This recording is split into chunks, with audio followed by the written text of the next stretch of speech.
Alright, so now I'd like to talk about the second issue that I would like to see updated for the pets, which is their passive ability queue system. So each pet has 3 passive attacks that it will use.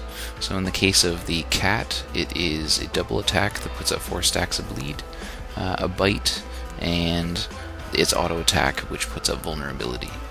So those are the 3 attacks. So whenever you use attack my target, or he attacks something due to guard, he'll go through these attacks. So that's double attack, auto attack, auto attack, auto attack, bite. So I don't understand why my pet decided that attack order and why he waited so long in the fight in order to use bite. Like, maybe his AI script says, okay, use my double attack and then put up a bunch of vulnerability before using bite. So maybe that's what it decided to do.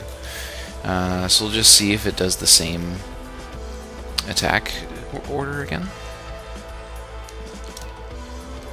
So he starts with double attack, and then auto attack, and then bite. So he did bite a lot sooner this time, and I don't really understand why, because he's attacking the same target that was at the same health. I don't understand why the order is different this time. So it seems like, kind of on a whim, your pet will change the way it performs its actions. And it's not such a big deal for the cats, because they're a pure DPS pet, so all 3 abilities deal damage, so you're still working towards your objective, just having him use those.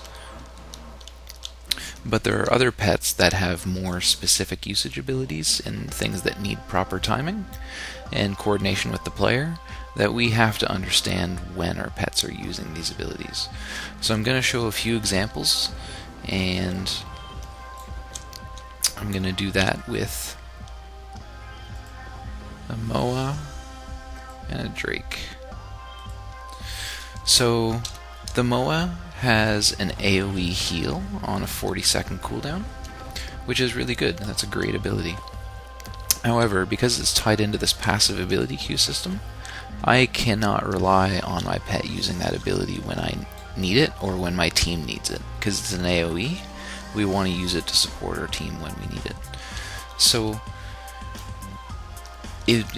this ability doesn't allow us to do that. So as a result, the viability of these pets is hurt quite a bit, because we don't know the conditions, or even if we do know the conditions, we're relying on an AI script to do the timing for us and our group, which just is not viable in a competitive environment. So in the example of the Drake has the tail swipe, which is the Ranger Profession's only blast finisher, and at the moment the Drake will simply never use it. He'll just use his auto attack and his chomp, and those are the only 2 abilities that he'll use.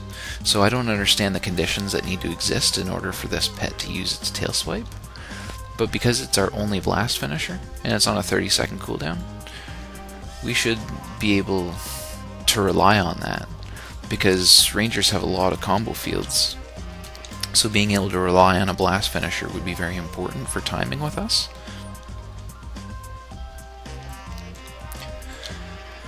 So those are 2 examples of utility pets that we don't really have access to right now in a competitive environment, just because of the way these passive abilities are functioning.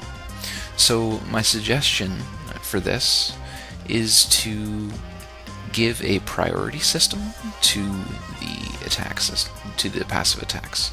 So allow the player to say, this is first priority, this is second priority, this is third priority. And that way, when our pet enters combat, we'll know the order that our pet is going to perform its attacks in. So it'll know that if these abilities are on cooldown, it will use those before the auto attack, which is typically how it should be, I think. But at any rate, you should give the player control over that so that they can build their pets into their spec in a more cohesive manner. So in the case of this pet setup, what this would allow you to do is, as soon as you enter combat, your pet would tail swipe immediately. So you know, as soon as you enter combat, you can rely on the blast finisher going off right away. And the other thing this allows you to do is when you're in mid-combat and you know that your team needs a heal, then you can swap to Moa, and because you've set heal to first priority, he would do the AoE heal immediately on pet swap in combat. And when you pet swap, it teleports your pet to your location, so it would go off immediately right at you, which would give you a high level consistency and make the viability of this pet a lot higher.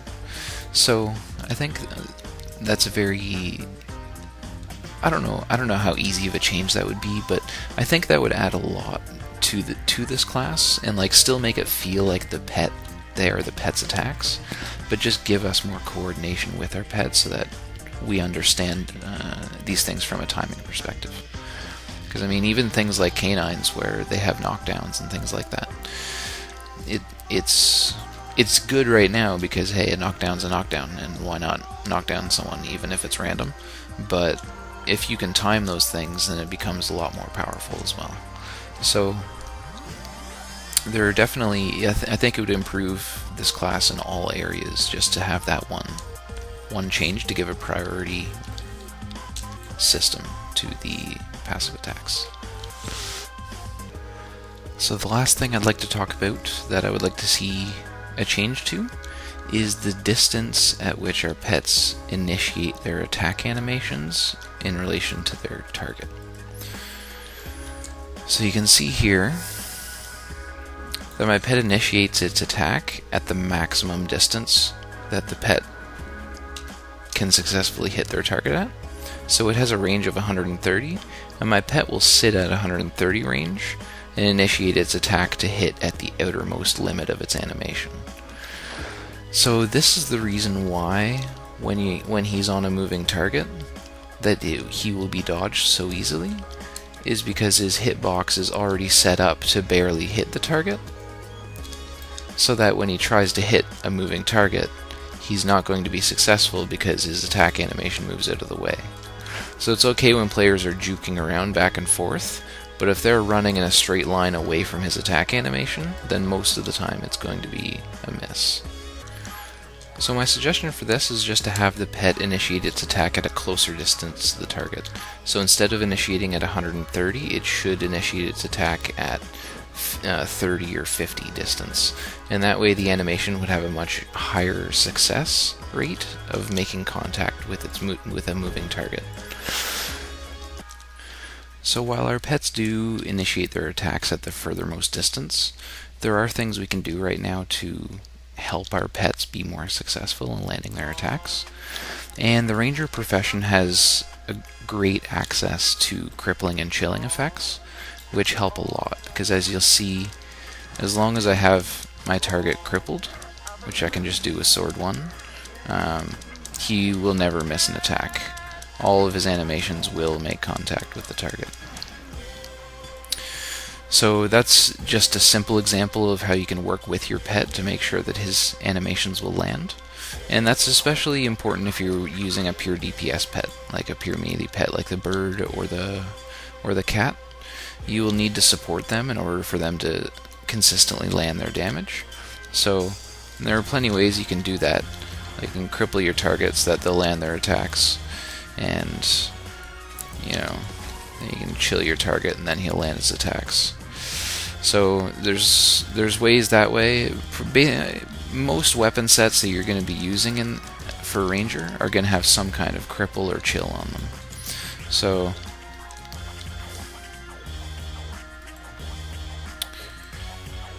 like on weapon skills for Sword, you have Cripple on Sword 1, Cripple on Sword 2, Longbow is Cripple on Sword 5, Shortbow has Cripple on Shortbow 4. Yeah, Longbow 5, Shortbow 4. Axe 3 is a chill, Dagger 5 is a cripple. So there's plenty of stuff just on the weapons alone. And on slot skills, you have Spike Trap, you have Muddy Terrain, you have Frost Trap, and you have Entangle as an elite. So there are plenty of options there to help support your pet and help him deal his damage. And as well, there are things you can do, like you can use canines, which a lot of people do. They're a very popular pet because they have pretty good base stats, high toughness, high power, high vitality, just low precision, and they have leaps and cripples. So those are very, and they have a fast attack. They have a quarter-second attack speed.